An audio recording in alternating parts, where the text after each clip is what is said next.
Since I was little, my mother has told me that my roots run deep.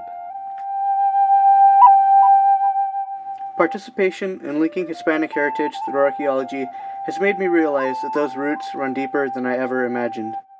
My roots extend far beyond the Spanish conquest. My ties are to the land and to the people who inhabited it, the indigenous peoples of the Southwest. I learned through my travels in this program that our modern way of life is a privilege that we are all lucky to have, and that many of us take it for granted.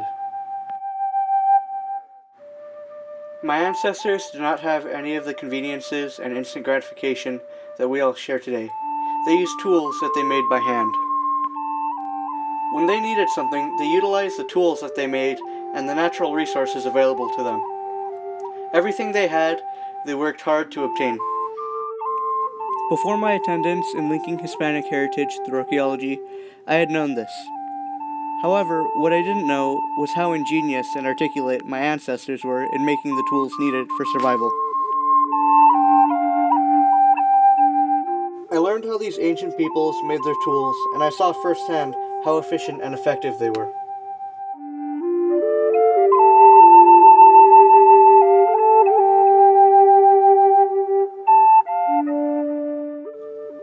I learned how to make projectile points from obsidian, rope from agave, metates from stone, and walls from dirt.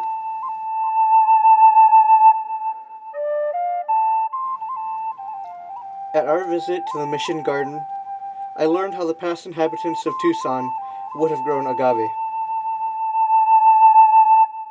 They used rocks to direct the water flow to the plant.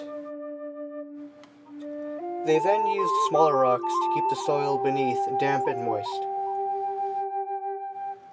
In front of the Arizona State Museum and in New Mexico, I learned how to use an atl, an ancient hunting tool that essentially doubles arm length, and in turn doubles the amount of force the projectile is thrown with.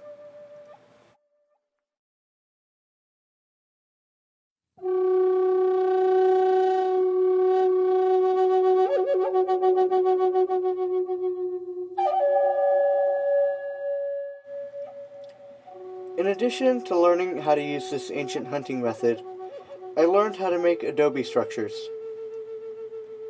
All you need is dirt and water.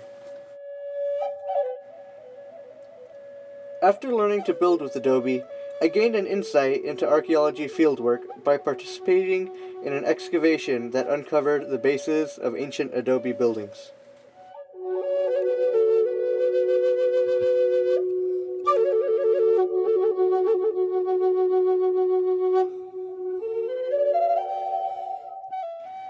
I saw the Grand Canyon for the first time in my life, and it was beautiful.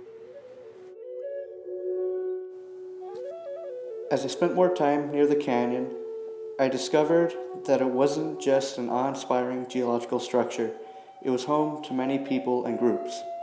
One would be the Havasupa, and there are many more.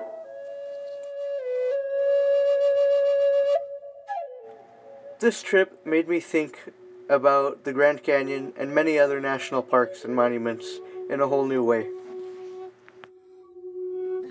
In LHHTA, I was reaffirmed that new experiences can often be rewarding. I mean, it's like, yeah, it tastes like a nut almost, like Linking Hispanic heritage through archaeology has made me realize that there is so much more to the peoples of the Southwest than history books make them out to be.